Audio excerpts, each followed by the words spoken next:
మీకందరికీ నా హృదయపూర్వకమైన వందనాలు తెలియజేసుకుంటున్నాను. బాగున్నారా? చిన్న ప్రార్థన చేసుకొని వాక్యంలోనికి వెళదాం. స్తోత్రం స్తోత్రం నాయనా, సర్వశక్తి కలిగిన నజరేయుడు యేసయ్య, అతి పరిశుద్ధుడు అయిన యేసయ్య, మీకు వందనాలు. గతించిన వారం నుంచి ఈ వారం వరకు కూడా ప్రభు మీ రెక్కల నీడలో భద్రపరిచి కాచి కాపాడి సజీవ లెక్కలో ఉంచినందుకు నాయన మీకు వందనాలు. మీ రహస్య రాకడకు మమ్మలను ఈ వాక్యముల ద్వారా మమ్మలను స్థిరపరుస్తూ బలపరుస్తూ బలహీన సమయాలలో నాయన లేవనెత్తి ఈ వాక్యం చేత బలపరచుచు పక్షిరాజు యవనము వలె మా యొక్క సంతోషము, మా యొక్క ప్రార్థన శక్తి నాయని వాక్యముల ద్వారా మేము బలపరచబడుచు మమ్మల్ని ముందుకు నడిపించుచున్న పరిశుద్ధాత్మ తండ్రి, మీకే వందనాలు, కృతజ్ఞతాస్తుతి స్తోత్రాలు తెలియచేసుకుంటూ నజరేయుడు యేసుక్రీస్తు నామంలో ప్రార్థించి వేడుకుంటున్నాను, పరలోకమందున మా తండ్రి. ఆమేన్. Praise Lord. మరొకసారి మీకు అందరికీ వాక్యంలోనికి వెళ్ళిపోద్దాం. మన పాఠ్యాంశము రహస్య రాకడకు కాలము సమీపించేసింది, సిద్ధపడి ఉండాలి సంఘము. మనమందరం సిద్ధపడి ఉందుముగాక. అందుకు పరిశుద్ధాత్మదేవుడు మనకు సహాయం చేయునుగాక. ఆమేన్. వాక్యంలోకి వెళ్దాం. మత్తయి రాసిన సువార్త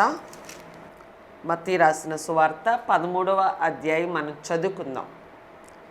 దేని గురించి మనం మాట్లాడుకుంటున్నాం? ఇప్పుడు యేసయ్య రహస్య రాకడ గురించి మాట్లాడుకుంటున్నాం. రహస్య రాకడ అంటే ర్యాప్చర్, అంటే పైకి ఎత్తబడుట. ఎవరికి, లోకానికి తెలియకుండా క్రీస్తును పోలినటువంటి ఎవరైతే ఉన్నారో విశ్వాసులు, పరిశుద్ధులు, నిందారహితమైనటువంటి విశ్వాసులు, యేసయ్య కొరకు, ఆ పరలోకము కొరకు భూమి మీద యేసు నామము నిమిత్తం ఎవరైతే నిందలు, అవమానాలు, శ్రమలు భరిస్తూ తోటివారిని, కీడు చేసేవారిని, పొరుగువారిని, ఇరుగు పొరుగువారిని అందరినీ ఎవరైతే క్షమిస్తూ ప్రేమిస్తూ వారి కొరకు ప్రార్థన చేస్తూ విశ్వాసం అనే ఖడ్గమును, డాలును, వాక్యం అనే ఖడ్గమును, విశ్వాసం అనే డాలును పట్టుకొని ఎవరైతే రహస్య రాకడ కొరకు ఎత్తబడే ఆ సంఘము కొరకు, క్రీస్తు కొరకు ఎవరైతే కనిపెట్టుకొని ఎదురు చూస్తూ ఉన్నారో వారి కొరకు రాయబడినటువంటి ఆ యొక్క వాక్యం గురించి ఇప్పుడు మనం మాట్లాడుకుందాం. యేసు నామమునకు మహిమ కలుగును గాక. ఈ వాక్యము చేత మన యొక్క జీవితాలను ప్రభుకి అంకితం చేసుకుంటూ ఇంకా మనలో ఏ గుంపులో ఉన్నాము అని మన తప్పులను మన బలహీనతలను మనం యేసయ్యకు ఇష్టలుగా భూమి మీద జీవిస్తున్నామా లేదా, మనం జీవించకపోతే మనల్ని తప్పించే వాళ్ళు ఎవరూ లేరు అని భయభక్తులతో దేవదూతలు వచ్చి మనల్ని ఏరి ఆ గొర్రెల గుంపులోనికి వేసినప్పుడు మనము ధన్యులం అవుదుముగాక. మనము గొర్రెల గుంపులో ఉందాము. దేవదూతలు వచ్చి గోధుమలను, గురుగులను వేరు చేస్తారు. పరలోకానికి ఎత్తబడి సంఘంకి ప్రభు అయిన యెహోవా దేవుడు యేసుక్రీస్తు ప్రభు రహస్య రాకడకు వస్తూ ఉన్నప్పుడు కన్నురెప్ప పాటులో ఈలోపే దేవదూతలు ఏం చేస్తారు అని అంటే గురుగుల్ని, గోధుమల్ని వేరు చేసే పనిలో ఉంటారు. కన్నురెప్పపాటులో గోధుమలు అయినటువంటి విశ్వాసులను, నీతిమంతులను పైకి తీసుకొని వెళ్తారు. వాళ్ళే గోధుమ గింజలు. గురుగులు అంటే వేషధారులు, నామకార్థ క్రైస్తవ్యులు.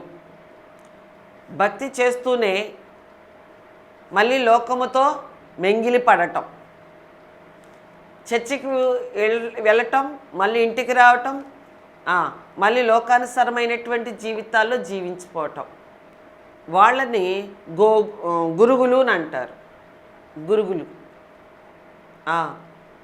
ఆ వాక్యం గురించి ఇప్పుడు మాట్లాడుకుందాం.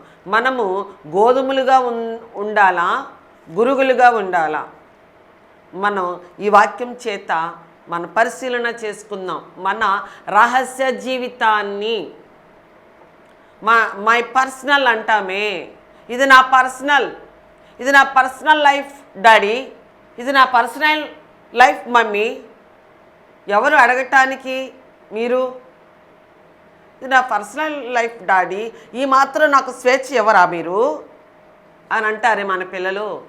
పిల్లలే కాదండి, భార్యాభర్తలు కూడా భర్త మీద ఇది నా పర్సనల్ అండి, భర్త కూడా ఇది నా పర్సనలే అని అంటారు. మన ఇళ్ళల్లో జరిగేవి ఇవి. అత్త కోడలికి, మామ కోడలికి, ఇవన్నీ మన ఇళ్ళలో సహజంగా జరుగుతున్నటువంటివి గొడవలు, జగడాలు. ఇవి క్రైస్తవులకి తగునా? విశ్వాసుల కుటుంబాలకి ఇలాంటివి రహస్య జీవితాలు అనేవి తగునా? నామకార్థ క్రైస్తవులు, వేషధారులు, ఆ తర్వాత అన్యజనులు, వీళ్ళు ఎలాగైనా జీవిస్తారు. వాళ్ళు వాతవేయబడిన వాళ్ళు నామకార్థ క్రైస్తవులు, వేషధారులు. అన్యజనులు అంటే వాళ్ళకి యేసయ్య గురించి వివరంగా తెలియదు. వాళ్ళని ప్రభు కృప చూపిస్తాడు, జాలి పడతారు. కానీ వాక్యం గురించి తెలిసి, ఉపవాస ప్రార్థనల గురించి తెలిసి, పరలోకము అగ్నిగుండం ఉందని తెలిసి కూడా వాక్యమును అనగా యేసుక్రీస్తును, యేసయ్య త్యాగాన్ని నిర్లక్ష్య పెడుతూ జీవిస్తారే, లెక్క చేయకుండా. దైవజనులు చెప్పే వాక్యాన్ని, దైవజనులను కూడా లెక్క చేయకుండా జీవిస్తారే, వాళ్ళు నామకార్థ క్రైస్తవులు, వేషధారులు. వాళ్ళని గురుగులు అని అంటారు.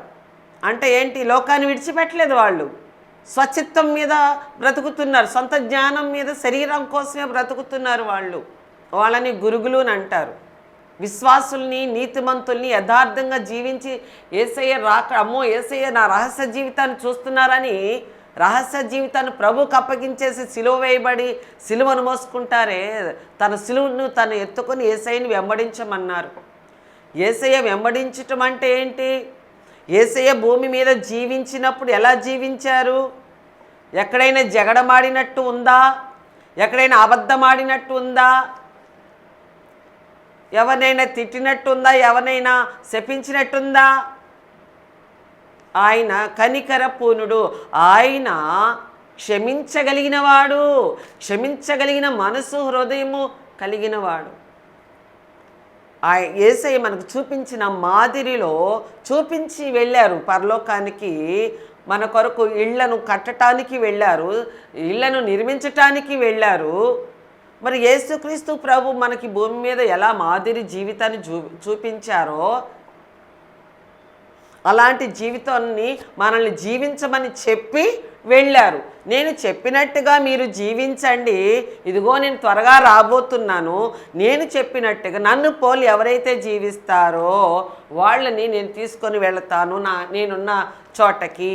నేను తండ్రి యొద్ద ఉన్నాను, మీరు కూడా నాతో పాటు తండ్రి యొద్ద ఉంటారు. ఉండటానికి నేను మిమ్మల్ని తీసుకొని వెళ్తాను, త్వరగా వస్తున్నాను, కాలము సమీపించేసింది కనుక ఈ పరలోక రాజ్యము సమీపించేసింది, కాలము సంపూర్ణమైపోయింది కనుక మారు మనసు పొంది, వాక్యము విని మారు మనసు పొంది బాప్తిస్మం తీసుకొని సిద్ధపడి ఉండుడి, మీ జీవితాలను సరి చేసుకొని అని యేసయ్య మనతో చెప్పి వెళ్ళారు. చెప్పి వెళ్ళిన తర్వాత ఇప్పుడు ప్రస్తుతం మన జీవితము ఎలాగున్నది అని ఈ వాక్యము ద్వారా మనము పరిశీలన చేసుకుందాం. యేసయ్య మిమ్మల్ని నన్ను దీవించి ఆశీర్వదించునుగాక. ఈ వాక్యము ద్వారా మన జీవితాలను ప్రక్షాళన చేసి ఆయన సిలువలో మన కొరకు కార్చిన రక్తంలో మనని వాక్యము ద్వారా శుద్ధీకరించి యేసయ్య రాకడ, రహస్య రాకడ కోసం మనల్ని సిద్ధపరచునుగాక. పరిశుద్ధాత్మ దేవుడికి మహిమ కలుగునుగాక. ఆమేన్. చదువుకుందామా? మత్తయి రాసిన సువార్త 13వ అధ్యాయమును ఎన్నో వచనము అంటే 36వ వచనం మనం ఒకసారి చదువుకుందాం. అప్పుడైన జన సమూహములను పంపివేసి ఇంటిలోనికి వెళ్ళగా ఆయన శిష్యులు ఆయన యొద్దకు వచ్చి పొలములోని గురుగులను గూర్చిన ఉపమాన భావము మాకు తెలియజెప్పుము అనిరి. అందుకు ఆయన ఇట్లు అనేను, మంచి విత్తనము విత్తువాడు మనుష్య కుమారుడు. పొలము లోకము, మంచి విత్తనములు రాజ్య సంబంధులు, గురుగులు దుష్టుని సంబంధులు, వాటిని విత్తన శత్రువు అపవాది, కోత యుగ సమాప్తి, కోత కోయవారు దేవదూతలు. Amen. Hallelujah. Praise the Lord. Hallelujah. ఇక్కడ వాక్యం చెప్తూ ఉండగా పరిశుద్ధాత్మ దేవుణ్ణి వాక్యం చేత ప్రకటిస్తూ ఉండగా నా హృదయము ఉప్పొంగుతూ యేసయ్య నామాన్ని మహిమపరుస్తూ హల్లెలూయా అని చెప్తూ ఉన్నప్పుడు వాక్యం వింటూ టీవీ ముందు కూర్చున్నటువంటి వారైన ప్రభు యొక్క ప్రియమైన విశ్వాసులారా, మీరు ఏ పని చేసుకుంటున్నా ఈ వాక్యం వింటున్నప్పుడు మీరు కూడా నాతో పాటు హల్లెలూయాని యేసయ్య నామాన్ని మహిమపరచాలని యేసయ్య నామం పేరిట మనవి చేస్తూ ఉన్నాను. ఇక్కడ సంభాషణ ఎవరెవరికి? యేసుక్రీస్తు ప్రభుకి శిష్యులకి జరుగుతుంది. అంతకుముందు జన సమూహములో ఈ వాక్యం గురించి చెప్పారు యేసుక్రీస్తు ప్రభు. శిష్యులకి అది అర్థం కాల. వాక్యము మీటింగ్ అయిపోయింది, ప్రజలను పంపించేశారు. ఒక ఇంటిలోనికి వచ్చినప్పుడు రెస్ట్ తీసుకోవడానికి, విశ్రాంతి తీసుకోవడానికి, మీటింగ్ అయిపోయిన తర్వాత విశ్రాంతి తీసుకోవడానికి ఒక ఇంటిలోనికి వెళ్ళారు యేసుక్రీస్తు ప్రభువును శిష్యులు కూడా. అక్కడ చక్కగా వాళ్ళు మంచినీళ్ళు, ఆతిథ్యం, భోజనం తీసుకుంటున్న సమయంలో, విశ్రాంతి తీసుకుంటున్న సమయంలో శిష్యులు యేసుక్రీస్తు ప్రభుని అడిగిన సందర్భంలోనిది ఈ వాక్యం. హల్లెలూయా. శిష్యులకు చక్కగా వివరించి చెప్పారు. అంటే ఇప్పుడు మనకి కూడా వివరించి చెప్తున్నారన్నమాట ఈ వాక్యం చేత పరిశుద్ధాత్మదేవుడైన యేసుక్రీస్తు ప్రభు.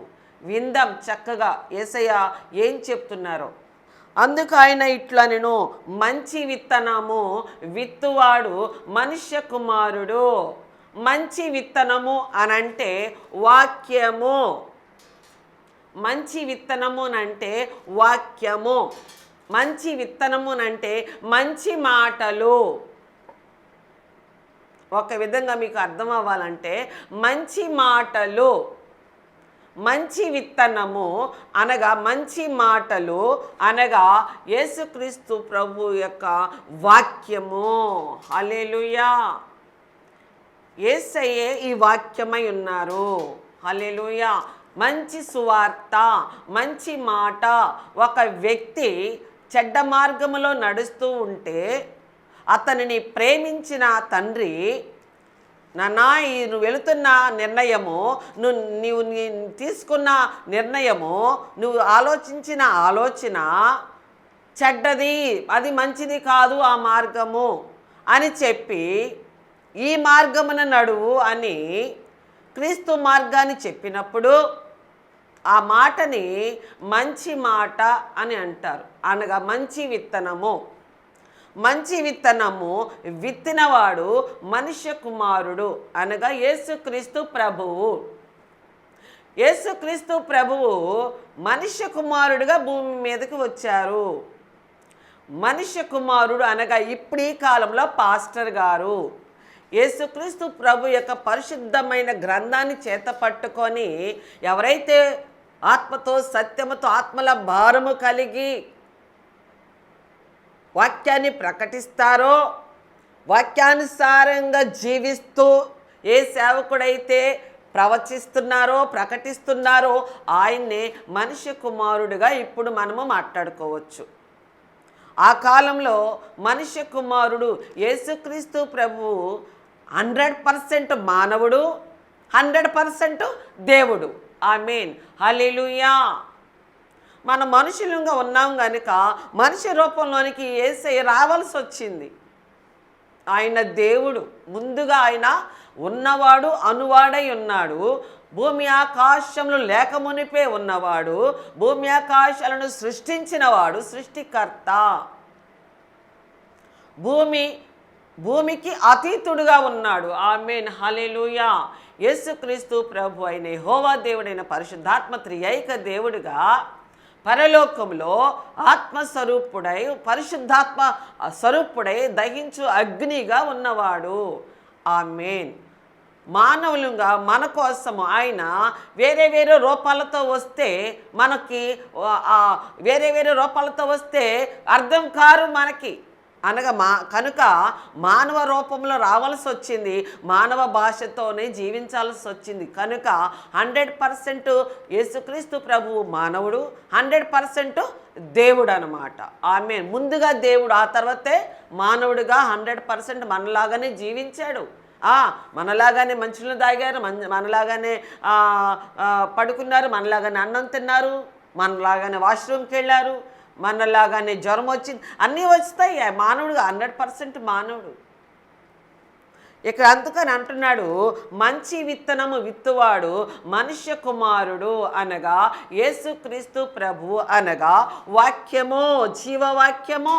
ఈ వాక్యము నిన్ను నన్ను బ్రతికిస్తుంది. ఆమేన్.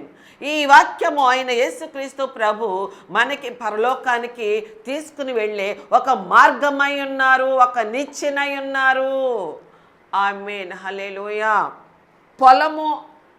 పొలము అనంటే లోకం, ప్రపంచం, భూమి అంతా.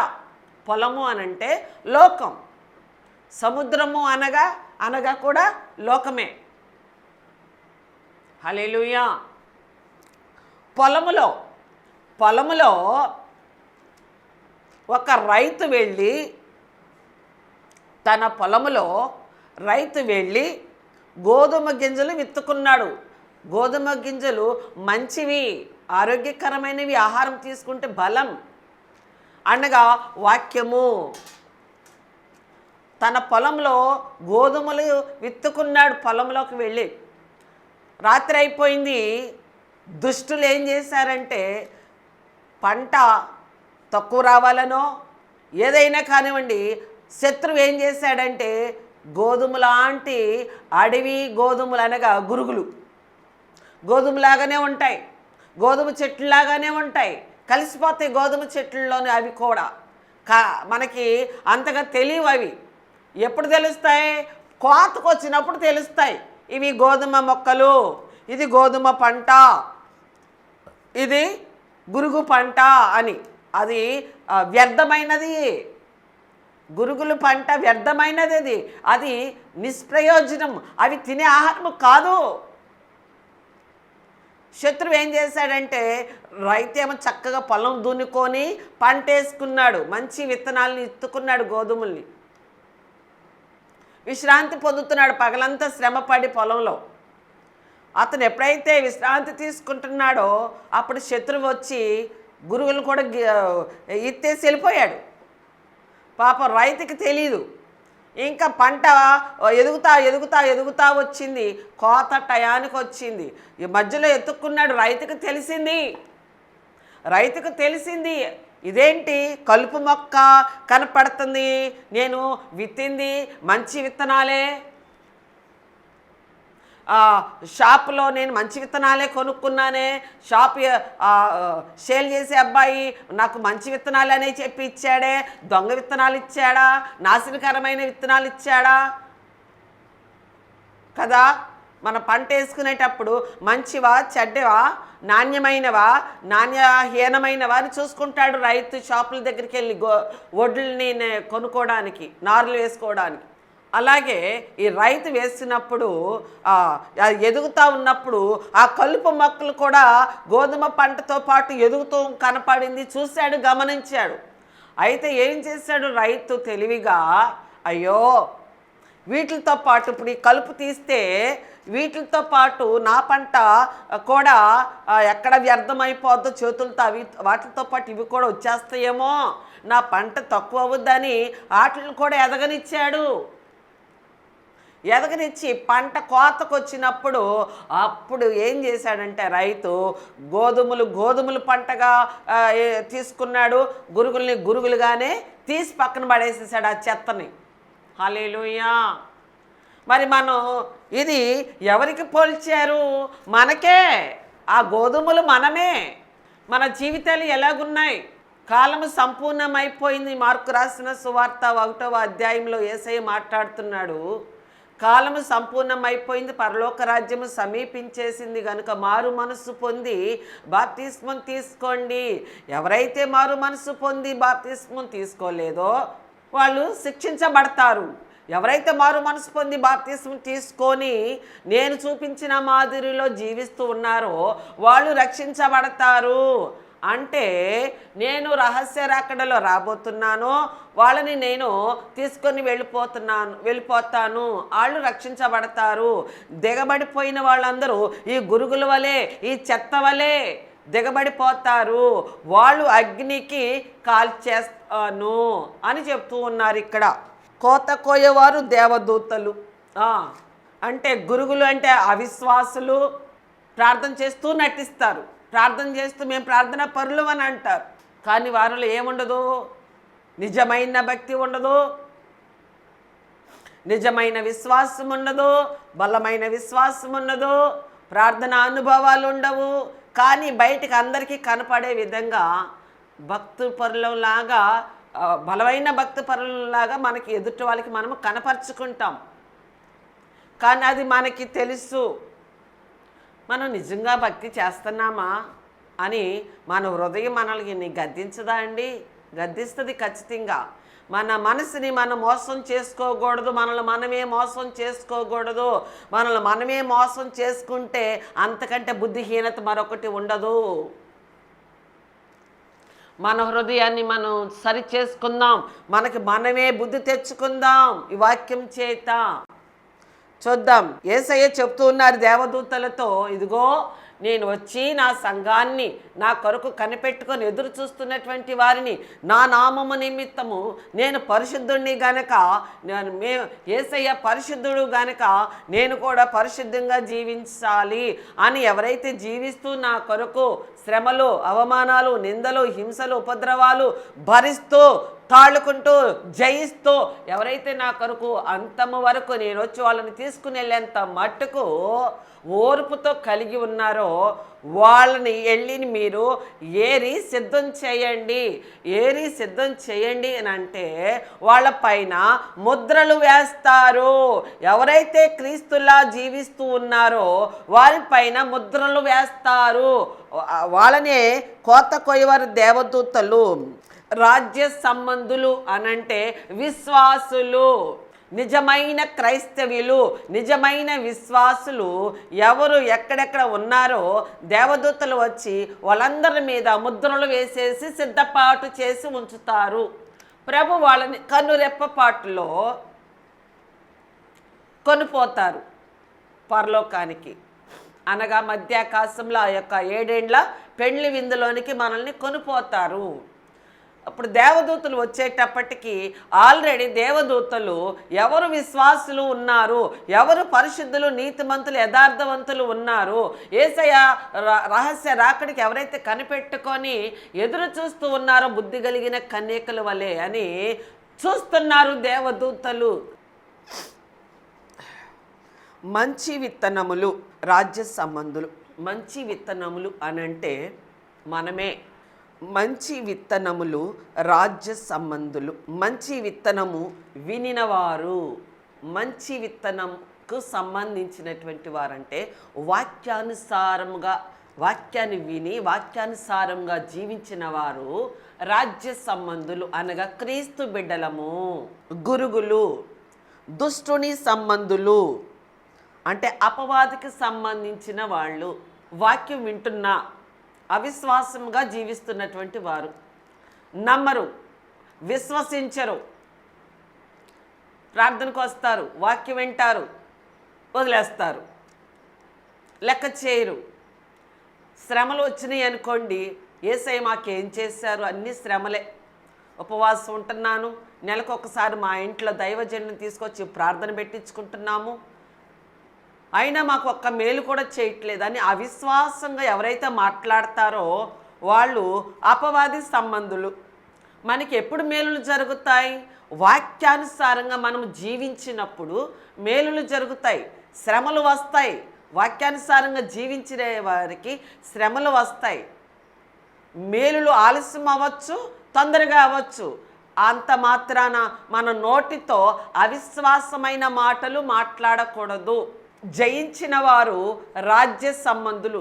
సమస్యలని జయించిన వారు మేలులు యేసయ్య మనకు చేసేంత మట్టుకు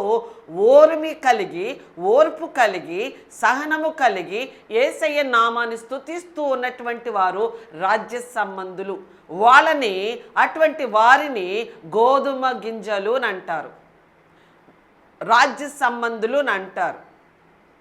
వారు పరలోకపు సంబంధులు అని అంటారు. వాళ్ళని క్రీస్తు బండ మీద కట్టబడిన సంఘము అని అంటారు. వాళ్ళని పరలోక రాజ్యంలోనికి ప్రభువు రహస్య రాకడలో తీసుకుని వెళ్ళిపోతానికి కనురెప్పపాటులో రాబోతున్నారు. అందుకు దేవదూతలు అట్టి వారిని ముద్రించి ఉంచుతున్నారు. ఆ ముద్రించిన వారిలో నువ్వు నేను ఉండాలి. ప్రియమైన క్రైస్తవ్య సంఘమా, యేసయ్య రహస్య రాకడ సమీపించేసింది. మనం ఈ వాక్యం చేత సిద్ధపడి ఉందాము. ఏ విధమైన సంబంధులుగా ఉందాము? దుష్టుడి సంబంధులుగా ఉంటారా? రాజ్య సంబంధులుగా ఉంటారా? రాజ్య సంబంధులు అంటే పరలోక రాజ్యమునకు సంబంధించినటువంటి బిడ్డలము, క్రీస్తు రక్తంలో కడగబడినటువంటి బిడ్డలము, విశ్వాసులము, బలమైన విశ్వాసులము, నీతిమంతులము, యథార్థవంతులము. ఆ సంబంధులుగా ఉండాలి మనం. క్రీస్తు సంబంధులుగా ఉండాలి, క్రీస్తు బంధువులుగా ఉండాలి మనం. అంతేగాని అపవాదికి సంబంధించినటువంటి మాటలతో మనము ఉండకూడదు, నడవకూడదు, జీవించకూడదు. అవిశ్వాసమైన మాటలు మన నోటమటే రాకూడదు. అప్పుడే మనము తప్పించబడతాము, పరలోకమునకు ఎత్తబడతాము. అందుకు దేవదూతలు వెతుకుతూ ఏం చేస్తున్నారంట? కోత కోయేవారు దేవదూతలు పంటను కోస్తున్నారు. అంటే విశ్వాసులను అవిశ్వాసులను లోకము నుంచి వేరు చేసే కాలం సమీపించేసింది. కనుక విశ్వాసుల్ని అవిశ్వాసుల్ని లోకము నుంచి వేరు చేస్తున్నారు దేవదూతలు వచ్చి. విశ్వాసులను పైకి తీసుకొని వెళ్తారు యేసయ్య. దుష్టులను అవిశ్వాసులను విడిచిపెట్టబడతారు, వాళ్ళు అగ్నికి కాలిపోతారని రాయబడి ఉంది ఇక్కడ. గురుగులు ఎలాగూ కూర్చబడి అగ్నిలో కాల్చివేయబడునో చూసారా? ఎంత భయంకరంగా ఆ గురుగులు అనే చెత్త ఆహారాన్ని ఏం చేశారు? అగ్నిలో కాల్చివేయబడింది ఆ చెత్త అంతా.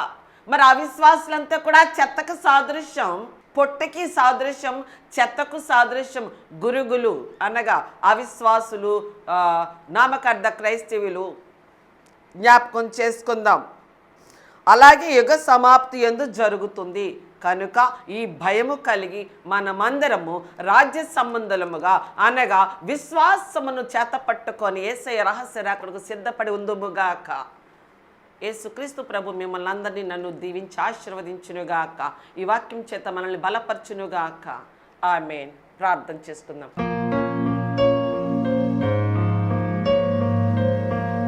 స్తోత్రములు నాయన, పరిశుద్ధుడ గొప్ప తండ్రి, ప్రేమ స్వరూపుడు అయిన యేసయ్య తండ్రి, నేను పాపిని అని అడిగినప్పుడు మీరు మా యొక్క ప్రార్థన విని సంతోషించే దేవుడివై ఉన్నారు. కనుక ఈ వాక్యం చేత ప్రభ ఇంకా మాలో లోపము ఉంటే నాయన రాజ్య సంబంధముగా ఉందుముగాక. నాయన అపవాదికి సంబంధించిన గురుగులంగా ఉండకోకుండా మమ్మల్ని మేము సరి చేసుకుంటూ మీ సన్నిధిలో అయ్యా తండ్రి నేను పాపినని క్షమించమని అడిగేవారముగా నాయన మమ్మల్ని అందరినీ సిద్ధపాటు చేసి అభిషేకించమని ప్రార్థన ఆత్మతో నింపమని నజరేయుడైన యేసుక్రీస్తు నామంలో ప్రార్థించి వేడుకొనిచున్నాను పరలోకమందున మా తండ్రి. ఆమేన్. ఆమేన్. Praise Lord. వందనాలు మీకు అందరికీ.